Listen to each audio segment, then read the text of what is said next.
Hello everyone.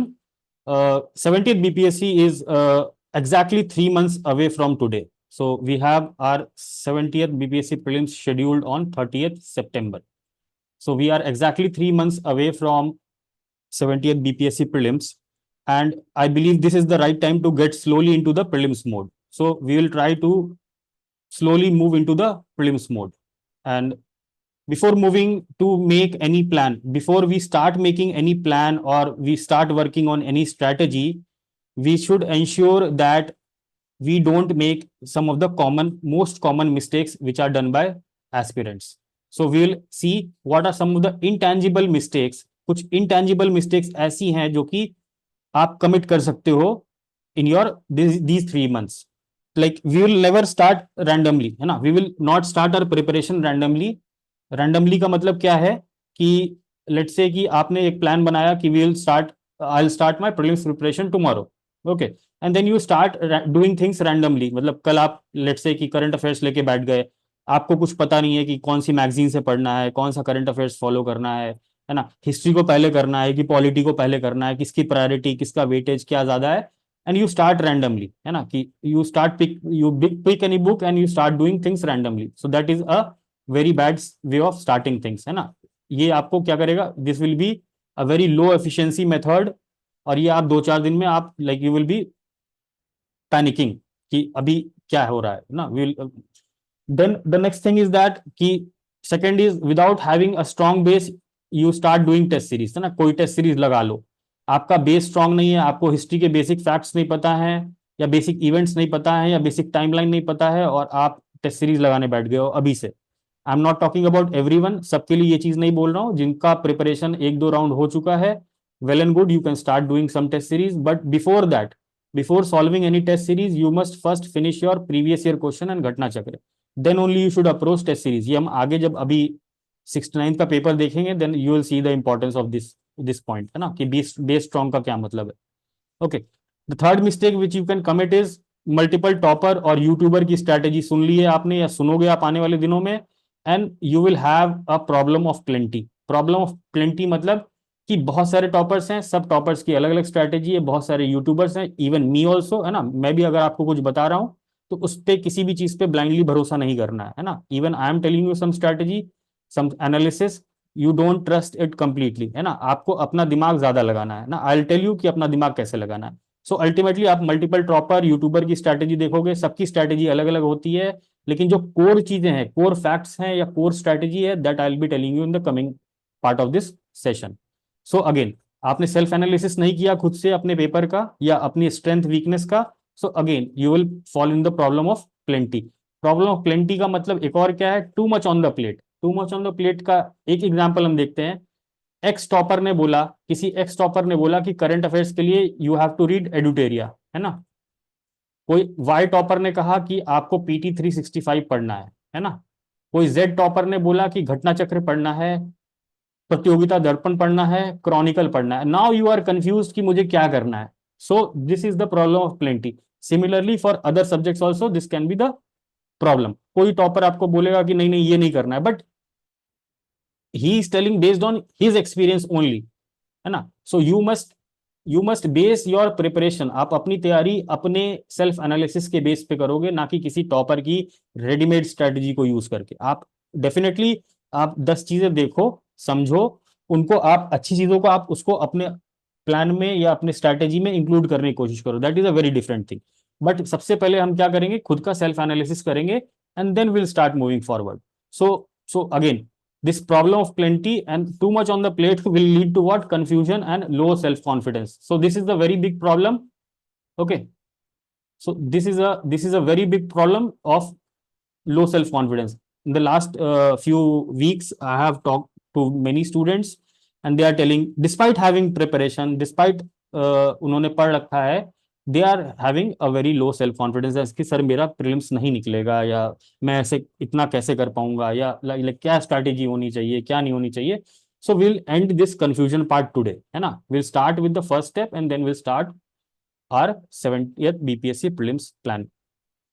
So again, learn from your past mistake. सबसे पहले हम क्या करते हैं, कोई भी चीज, कोई भी नया काम करना है मुझे, और वो काम शायद अगर मैंने पहले भी कर रखा है ना, लास्ट ईयर भी अगर मैंने प्रीलिम्स दे रखा है, तो first what I do before starting, I learn from my past mistakes, है ना।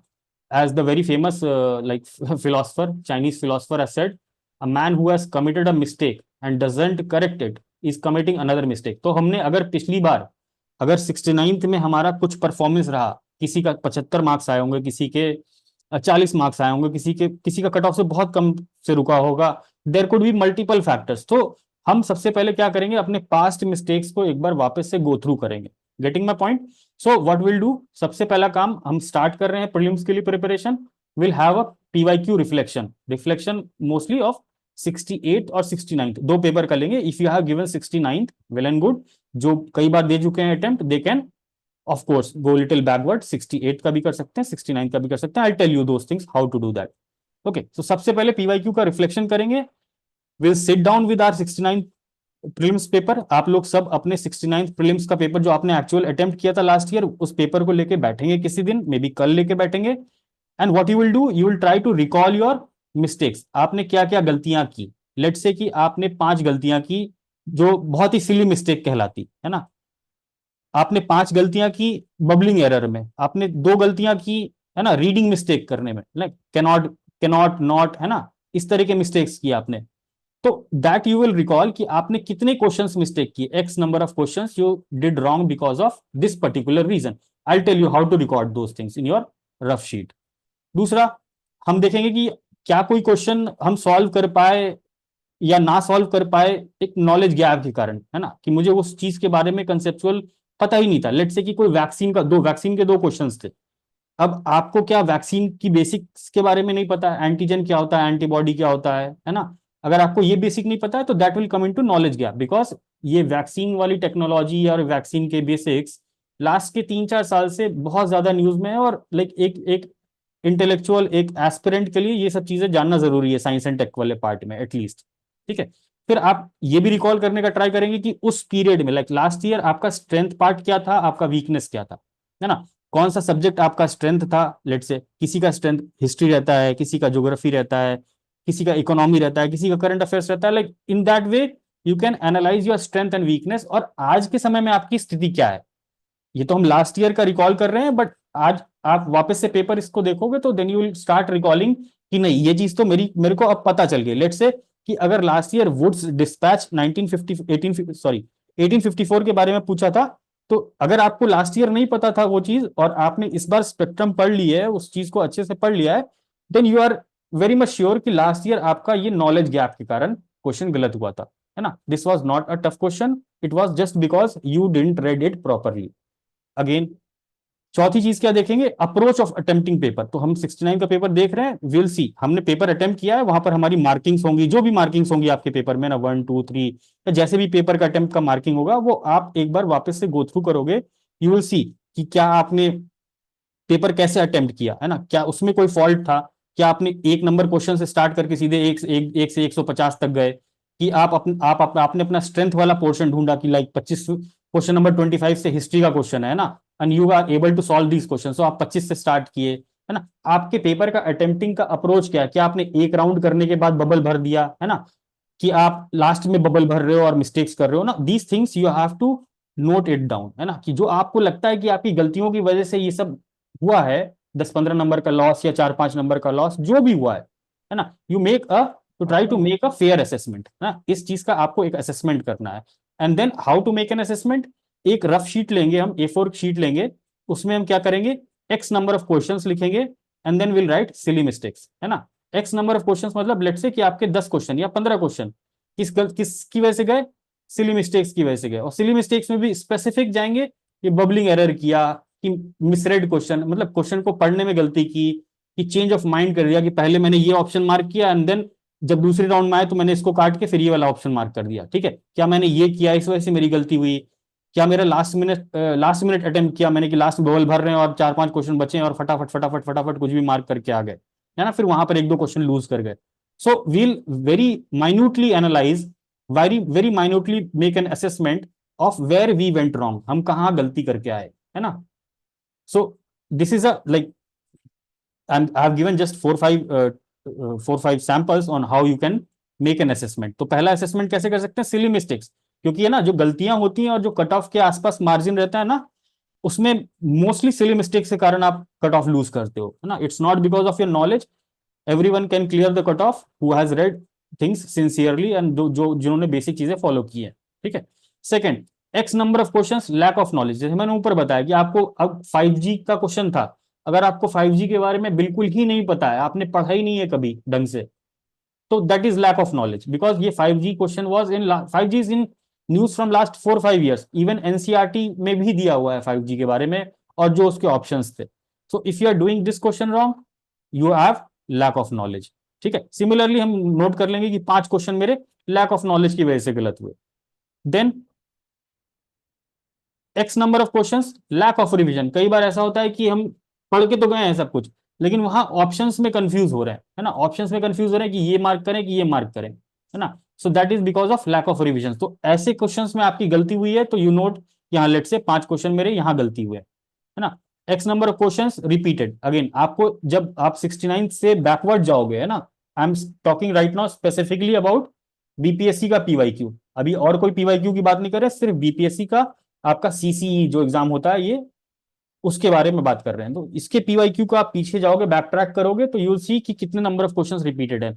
This is my reading, around 10 questions are repeated from BPSC के लास्ट 10 साल के पीवाईक्यू, 10-15 साल जो भी आप कर सकते हो, स्पेसिफिक बीपीएससी, ठीक है। सो ये 10 नंबर ये या 8 नंबर जितना भी है, ये आपको एक एडवांटेज अभी से दिला सकता है ना। अगर 95 कट ऑफ है और अगर आप 10 क्वेश्चन रिपीटेड से ही निकाल ले जा रहे हो, देन दैट इज लाइक आपके लिए कट ऑफ 85 है, clear. And then what you have to do is X number of questions का एक subject distribution, you will make a subject distribution, ये आपको खुद से करना है, ठीक है। आपके पास जो भी पीवाईक्यू की किताब होगी उसमें ऑब्वियसली ये चीज डिस्ट्रीब्यूशन दिया होगा, बट मैं ये बोल रहा हूं कि अगर आप अभी सॉल्व करोगे खुद से, तो ये डिस्ट्रीब्यूशन आप खुद से कर लेना कि ना हिस्ट्री से 25 क्वेश्चन, है ना, साइंस से, है ना, x number of question, geography से x number of question, economy से x number of question. So आपको एक क्लियर सब्जेक्ट वाइज डिस्ट्रीब्यूशन मिल जाएगा which will help you in prioritising your preparation, है ना, according to your capabilities, according to your knowledge, according to your mistakes you have committed, ठीक है। इसमें कोई भी कॉमन स्ट्रैटेजी मैं यहां नहीं बताऊंगा कि आप ये काम कर लो, है ना, ये काम आप मेरे से जब आप ये पर्टिकुलर होमवर्क कर लोगे, देन वील स्टार्ट, है ना। तो जो मेंटरशिप में है, they will have this assignment कि ये आपको 2-3 दिन में ये खत्म करके मुझे मेल करना है, this assessment sheet. So in short, अभी तक हमने जो भी समझा है इसमें से हमको अल्टीमेटली करना क्या था, understand the nature of question, जब हम पीवाईक्यू को 1 से लेकर 150 तक सॉल्व करेंगे और अपने माइंडसेट को समझेंगे कि लास्ट ईयर हमने इस पेपर को कैसे अटेम्प्ट किया था, आज हमारी समझदारी कैसी है, पेपर का नेचर कैसा है, टफनेस लेवल क्या है, ऑप्शंस कैसे बन रहे हैं, है ना। These things you will try to understand, it will help you understand the nature of questions which BPSC is trying to ask, ठीक है। Second, understand your position first, है ना। सबसे पहले आपको किसी भी तैयारी, है ना, किसी भी किसी भी एग्जाम की तैयारी के लिए सबसे पहले क्या जरूरी है कि आप अपना पोजीशन समझो एक बार, कि आपकी पोजीशन क्या है, क्या आपका सब्जेक्ट स्ट्रांग है, कौन सा सब्जेक्ट आपका वीक है, क्या आपने करंट अफेयर्स किया है कि नहीं किया है, क्या आपने न्यूज़पेपर पढ़ा है कि नहीं पढ़ा है ना। There are lot of things, है ना, which can help you in understanding your position. तो ऊपर मैंने ये सारे जो फैक्ट्स बताए हैं, ये सारे जो असेसमेंट के लिए आपको ये सब होमवर्क दिया है ना, these things will help you make a decision on your position. आपका पोजीशन क्या है, आपका स्ट्रॉन्ग सब्जेक्ट क्या है, आपका वीक सब्जेक्ट क्या है, लाइक आपका लैकिंग एरिया क्या है, आपसे गलतियां क्या होती हैं। There are no common solution to these things, है ना। हेंस अभी मैं बिल्कुल अवॉइड करूंगा कोई कॉमन प्लान स्ट्रेटेजी आपको देने की, जैसे बाकी जगह लोग दे रहे हैं, है ना। This is a very wrong strategy, because आप लोग को सबको पता होगा those videos are watched by 50,000 1 lakh, है ना, but then they people fail in that, उसी उसी क्रम में वो फेल भी होते हैं ना, कॉमन स्ट्रैटेजी के साथ, ठीक है। तो हम कोई कॉमन स्ट्रैटेजी नहीं समझेंगे, हमें बस अपने आप को समझना है, अपने पेपर को समझना है, अपने बैकग्राउंड को समझना है, and then we'll move forward, है ना। Now when we have understood these things, अब जब हम ये समझ गए हैं कि हमको असेसमेंट एक बेसिक लेवल पे कैसे करना है अपना, विल स्टार्ट बाय सीइंग कि how you have to do this PYQ का एनालिसिस, ये 69 पीवाईक्यू का एनालिसिस आपको खुद से कैसे करना है। This thing this thing is completely based on each and every individual, आप सबकी इंडिविजुअल स्ट्रेटेजी होगी, आपका सबका इंडिविजुअल स्ट्रेंथ और वीकनेस होगा। आई जस्ट शो कि मैंने कैसे किया है मेरे नॉलेज लेवल पे और मेरे एक्सपीरियंस पे, है ना। I have done this exercise for to show you कि इसको कैसे करना है। आप लोग सब अपना like you can open that prelims 69 prelims का पेपर एंड क्वेश्चन नंबर आप खाली देखते जाना and then I will tell you कि इसके पीछे लॉजिक क्या है मेरा, लाइक मैंने कैसे इसको एनालाइज किया अपने लिए, है ना, मेरी क्या लर्निंग है इससे। सो सबसे पहला क्वेश्चन देखते हैं ना, 5G। 5G के लिए क्या पूछा है इसमें, एप्लीकेशंस कौन कौन से है ना, internet of things, edge computing, network slicing, ये तीन चीज पूछी हुई, तीन फैक्ट्स पूछे हुए। अगर आपको पता है तो वेल एंड गुड, अगर आपको नहीं पता है, जैसे मुझे अगर बाद में इसके बारे में पढ़ना है, internet of things, edge computing क्या होता है, नेटवर्क स्लाइसिंग क्या होता है, मैंने इसको नोट कर लिया है, मैं इसको बाद में क्या करूंगा, गूगल करके इसको अच्छे से समझ लूंगा कि ये चीजें क्या होती है। ठीक है, एक बेसिक लेवल पे दिस इज कॉल्ड पीवाईक्यू का अच्छे से एनालिसिस, है ना, पीवाईक्यू का पोस्टमार्टम काइंड ऑफ थिंग, है ना। तो 5G अगर आपको नहीं पता है तो 5G जो भी करंट अफेयर्स की मैगजीन है, विजन की PT 365 या गूगल करके आपको जैसे भी पढ़ना है, आप बेसिक 5G के बारे में पढ़ लीजिए। एंड देन ये तीन टेक्निकल टर्म्स हैं, ये अगर मेरे को नहीं पता है तो मैं आज की डेट में क्या कर सकता हूं, मैं इनको गूगल करके इनके बारे में पढ़ सकता हूं। क्यों, क्या पता कल को इंटरनेट ऑफ थिंग्स के बारे में क्वेश्चन पूछ ले, क्या पता कल को पूछ ले एज कंप्यूटिंग क्या होती है ना, और क्लाउड कंप्यूटिंग क्या होती है ना। In computing also there are two types of computing, edge computing और क्लाउड कंप्यूटिंग। ठीक है, तो दोनों में अंतर क्या है, इस तरीके के स्टेटमेंट्स बना के बीपीएससी कैन गिव, है ना। एंड ये एज कंप्यूटिंग और cloud computing this is given in 11th and 12th की कंप्यूटर साइंस की एनसीईआरटी। ठीक है, मेंटरशिप वालों जो भी मेंटरशिप में स्टूडेंट्स हैं, दे उनके ट्रैकर में दीज थिंग्स हम लोगों ने मेंशन कर रखा है ऑलरेडी ना, और most of you have read these things. Again source की बात करें तो current affairs science and tech का इंपॉर्टेंट, वेरी इंपॉर्टेंट थीम है। ठीक है, ये हर मैगजीन में, हर न्यूज़पेपर में कवर्ड था, and this question was very easy, you could have eliminated also. So मैंने बेसिकली अपने नोट्स में, या मेरी समझ क्या है अपने प्रीलिम्स के पेपर को देखकर, कि मुझे ये तीन टर्म्स पढ़ने हैं, ठीक है, और इसका बेसिक सोर्स क्या था और ये इंपॉर्टेंस क्या था, करंट अफेयर्स में इसका इंपॉर्टेंस क्या था, क्योंकि ये साइंस एंड टेक की इंपॉर्टेंट थीम है। नेक्स्ट, अब जब आप करंट अफेयर्स की कोई भी मैगजीन पढ़ोगे तो you have to target important technologies जो न्यूज में है। गेटिंग माई पॉइंट, अगर अगर कोई स्पेसिफिक टेक्नोलॉजी, अगर कोई लाइक 5G है या इंटरनेट ऑफ थिंग्स है ना, इस तरह की कोई टेक्नोलॉजी जो बहुत ज्यादा न्यूज में है या बहुत दिनों से चल रही है, you must be knowing a little bit about that, है ना, उसके बारे में कंसेप्चुअल क्लैरिटी लेकर आगे बढ़ना है। और यहां से मुझे पीवाईक्यू एनालाइज करके मुझे तीन वर्ड्स मिले, मैं इनको भी पढ़ के गूगल करके समझ लूंगा। सेकेंड क्वेश्चन देखते हैं। अब इसमें क्या पूछा, स्पेस मिशंस और एक्सप्लोरेशंस, किस जगह को एक्सप्लोर कर रहा है ये space missions, match the following question था। अब इसमें जो स्पेस मिशंस यूज किए हुए हैं वो किन किन के थे, नासा, यूरोपियन स्पेस एजेंसी, जासा मतलब जापान वाली की एजेंसी, इंडिया की इसरो। ठीक है, तो अब जब मैं करंट अफेयर्स पढ़ूंगा, है ना, अब जब आने वाला करंट अफेयर्स पढ़ूंगा, जो भी मैगजीन पढ़ रहे हो, जो भी चीज पढ़ रहे हो, उसमें हमारा स्पेशल फोकस कहां रहना चाहिए, ये जो ऑर्गेनाइजेशंस हैं इनका अगर कोई स्पेस मिशन है, या कोई बहुत बड़ी न्यूज है, या कोई चीज बहुत पहली बार हुई है, या कुछ लाइक बहुत ही गजब की चीज हो गई है, you must be knowing that and remembering that. Clear. Third question देखते हैं। अगेन दिस इज बेसिकली कैसे पूछा है, क्लॉथ ओरिजिन ना, मैंने नोट कर लिया लिनन कॉयर मोहेयर डाउन, है ना, क्लास 6 की एनसीईआरटी इज द सोर्स। बस इतनी सी चीज मैंने नोट कर ली। अब ये मेरे लिए इजी था, for many of you this was difficult, है ना, मैंने कई सारे बच्चों से बात की, उनके लिए डिफिकल्ट था, उन्होंने छोड़ दिया है क्वेश्चन को, but this question is from NCERT science. अब ये वाला क्वेश्चन था टेनियासिस इन्फेक्शन, है ना, it is very difficult question, मैंने लिख लिया डिफिकल्टी लेवल क्या है। If I would have given the paper I would have skipped this, है ना। This is given in NCERT biology, है ना, चैप्टर 4 एनिमल किंगडम। देखो टेप वर्म, है ना, Taenia tape worm. So again this is derive from NCERT.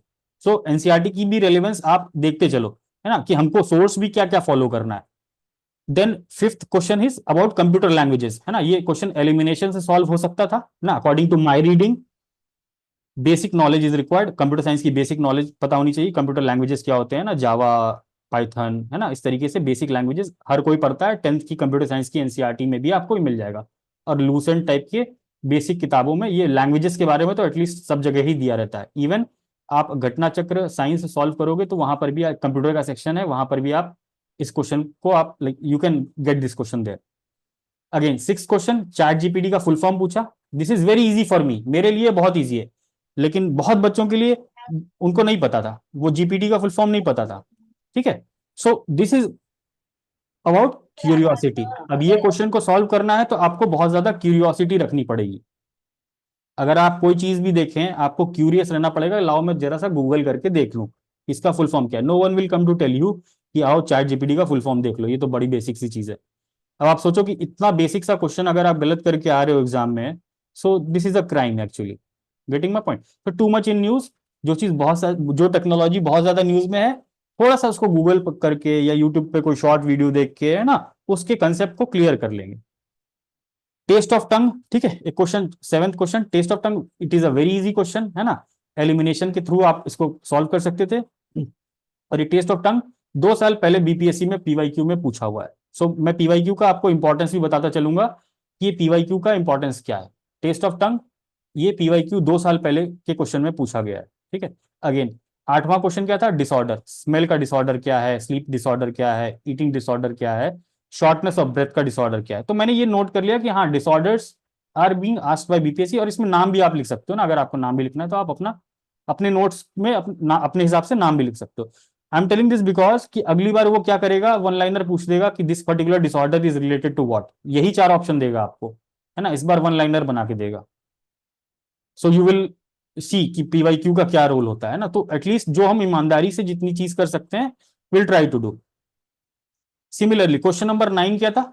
Pulsar. Pulsar very basic easy question, ये मेरे हिसाब से इजी बेसिक है, मैं आपको नहीं बोल रहा हूँ कि आपके हिसाब से भी इजी बेसिक है ना। अगर आपने पढ़ा है एनसीईआरटी क्लास जियोग्राफी की क्लास 11th की बुक, तो आपको ये पता होगा। अगर आपको नहीं पता है तो this is very tough question, ठीक है। तो ये मेरा एनालिसिस है, आई एम टेलिंग यू आपको कैसे करना है खुद के लिए ये चीज, ठीक है। 10वां क्वेश्चन क्या था? लैब ग्रोन डायमंड के बारे में, है ना। It is easy question if you have red budget, है ना, जो यूनियन का बजट था उसमें ये पर्टिकुलर लैब ग्रोन डायमंड के बारे में चर्चा की गई थी, है ना। तो यह थोड़ा सा क्यूरियोसिटी रख के कि लैब में कैसे डायमंड को ग्रो किया जाता है, एक जनरल सी क्यूरियोसिटी रहती, तो शायद आप इसको गूगल करके पढ़ लेते। You would have solve this question through current affairs, है ना। जब आप करंट अफेयर्स को पढ़ रहे हो तो थोड़ी सी क्यूरियोसिटी रख के हल्का सा गूगल भी करते रहना है ना। Again 11th question, fibre bullet proof jacket, है ना। फाइबर बुलेट प्रूफ जैकेट में कौन सा लगता है? तो 4 ऑप्शंस थे, ठीक है। यहां पर ऑप्शन आंसर क्या था? केवलार, ठीक है, केवलार आंसर था। और ये घटना चक्र प्रीवाईक्यू साइंस में मल्टीपल बार दिया हुआ है, इतनी बार दिया हुआ है कि अगर आप ये चैप्टर पढ़ लोगे तो आपको ये चीज याद हो जाएगी कि इसका आंसर केवलार था। मुश्किल से 5 सेकंड लगता है आपको सॉल्व करने में। Very good. अब मैंने ये चीजें लिखी है ना, कि not nylon, not terylene, not Tweed, ठीक है। मैंने लिख लिया क्योंकि शायद मैं ये भूल जाऊं, है ना। अगर मैं ये भूल सकता हूं तो मैं ये 4 ऑप्शंस भी यहां पर लिख लूंगा अपने छोटे से नोट्स में। और चूंकि ट्वीड ट्वीड मुझे नहीं पता है तो मैं इसको क्या करूंगा, गूगल भी कर लूंगा, है ना, कि ट्वीड क्या होता है, ये कौन सा फाइबर है। थोड़ी सी curiosity again. 12th question was about full form of HMX, है ना। It was a difficult question but elimination और लॉजिक से आप इसको सॉल्व कर सकते हो, बिकॉज ये मैंने बता रखा है पहले, जो पीवाईक्यू एनालाइज किया उसमें मैंने इसके बारे में कैसे एलिमिनेट कर सकते हैं, I have told you. So again ये भी घटना चक्र साइंस की बुक में आपको मिल जाएगा, जो एक्सप्लोसिव वाला चैप्टर है, there you will get a reference to this HMX. Then this is a current affairs question, जो ग्रीन में मार्क्ड है ना, these are current affairs question. Tesla का ह्यूमनॉइड लॉन्च हुआ अक्टूबर 2022 में, कौन सा, है ना, नाम पूछा था। This is an important current affairs, सबको ऑलमोस्ट पता ही था इसके बारे में, and it was an easy current affairs, so no issue with this.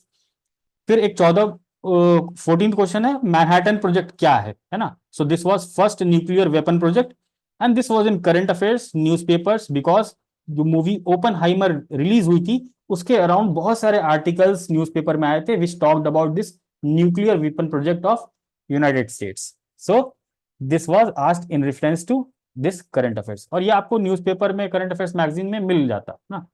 And still it was logical, अगर अगर आपको थोड़ा सा एक्सपीरियंस है पीवाईक्यू सॉल्व करने का, तो आप सॉल्व करके इजीली प्रिडिक्ट कर पाते कि ये ऑप्शन न्यूक्लियर से ही रिलेटेड है ना। Other options were like just made, वो बनाने के लिए जस्ट ऑप्शन बना दिए गए थे।